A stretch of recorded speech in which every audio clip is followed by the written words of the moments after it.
Assalamualaikum warahmatullahi wabarakatuh. Perkenalkan, nama saya Walidingrum dengan NPM 2510631200095 kelas 1F Program Studi Agribisnis.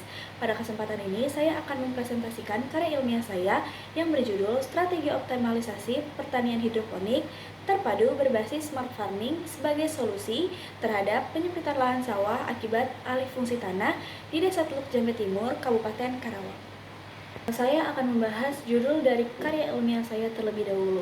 Jadi, karya ilmiah ini membahas tentang bagaimana penyempitan lahan sawah di Desa Teluk Jambe Timur yang terjadi karena alih fungsi tanah menjadi kawasan industri, perumahan, dan fasilitas komersial.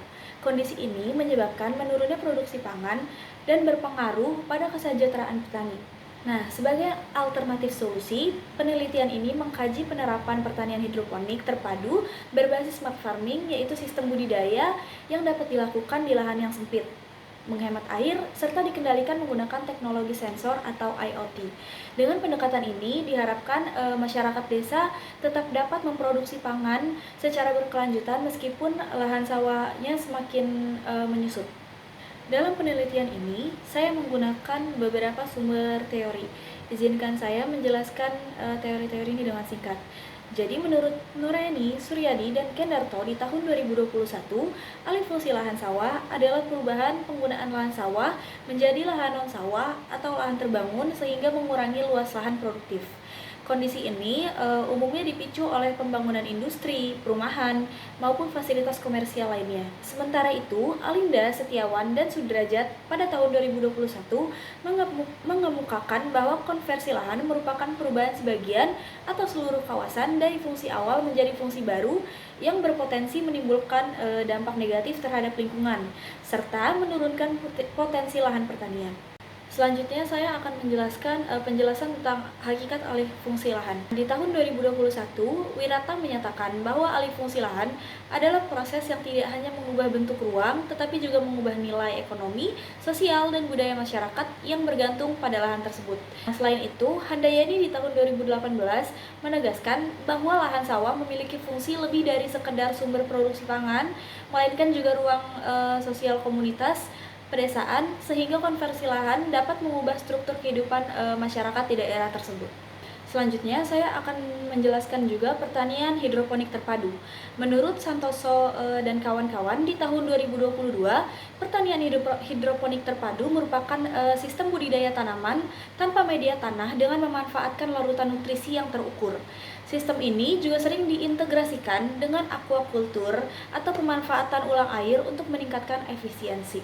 Selain itu, Raja Seger dan kawan-kawan di tahun 2023 menjelaskan bahwa hidroponik terpadu itu menggabungkan manajemen nutrisi yang presisi, pengendalian lingkungan berbasis sensor, serta daur ulang air sehingga mampu menghasilkan produksi tanaman yang lebih efisien dan stabil dibandingkan pertanian konvensional. Selanjutnya, saya akan menjelaskan produksi pangan berkelanjutan. Nah, dalam konteks ketahanan pangan, Garibaldi dan Primawati di tahun 2024 menyatakan bahwa produksi pangan berkelanjutan itu harus memenuhi kebutuhan saat ini tanpa mengorbankan kemampuan generasi mendatang. Sementara itu, Satria dan kawan-kawan di tahun 2022 itu menegaskan pentingnya membangun sistem pangan yang resilient, efisien, dan inklusif dalam jangka panjang, terutama di tengah berbagai tantangan lingkungan dan sosial. Lalu selanjutnya saya akan menjelaskan hasil dan pembahasan dari penelitian yang saya lakukan. Nah, berdasarkan hasil observasi, wawancara, dan dokumentasi yang dilakukan di Desa Teluk Jambe Timur, saya memperoleh beberapa temuan penting. Yang pertama itu ada penyempitan lahan sawah. Di dalam 10 tahun terakhir, lahan sawah di desa ini itu mengalami penyempitan signifikan akibat pembangunan industri dan perumahan. Banyak petani kehilangan lahan garapan sehingga pendapatan mereka itu menurun, dan sebagian dari petani ini beralih bekerja di sektor non-pertanian. Nah, kondisi ini itu berdampak langsung pada kapasitas produksi pangan di desa tersebut. Lalu pembahasan selanjutnya itu ada di penerapan hidroponik yang berbasis smart farming. Penerapan hidroponik oleh masyarakat itu masih terbatas pada skala kecil seperti pekarangan rumah. Sebagian petani itu mulai mencoba menanam sayuran seperti selada dan kangkung menggunakan sistem sederhana. Namun penggunaan teknologi smart farming seperti sensor pH, TDS atau sistem IoT masih sangat minim karena keterbatasan modal dan pengetahuan teknologi. Meskipun begitu, minat petani itu sangat tinggi karena hidroponik itu dianggap lebih praktis dan tidak membutuhkan lahan luas. Karena di Desa Teluk Jambe ini kan lahannya terbatas ya, karena sudah dipakai untuk sektor industri dan perumahan lainnya. Dari hasil pengamatan, hidroponik itu mampu menghasilkan tanaman yang tumbuh lebih cepat, lebih seragam, dan hemat air karena sistemnya itu menggunakan sirkulasi. Selain itu, hidroponik itu bisa ditata secara vertikal sehingga pemanfaatan ruang itu menjadi lebih optimal.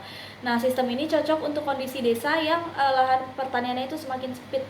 Jadi untuk kesimpulan dari pembahasan kali ini adalah secara keseluruhan hidroponik dan smart farming itu sangat relevan sebagai strategi untuk menghadapi penyempitan lahan. Sistem ini itu tidak hanya meningkatkan efisiensi tetapi juga mendukung untuk produksi pangan berkelanjutan.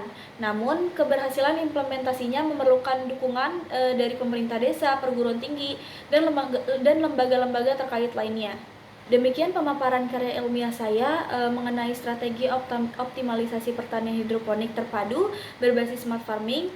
Saya berharap penelitian ini dapat memberikan manfaat bagi masyarakat Desa Teluk Jambe Timur serta menjadi solusi dalam menjaga ketahanan pangan di tengah penyempitan lahan sawah yang terjadi saat ini. Terima kasih. Wassalamualaikum warahmatullahi wabarakatuh.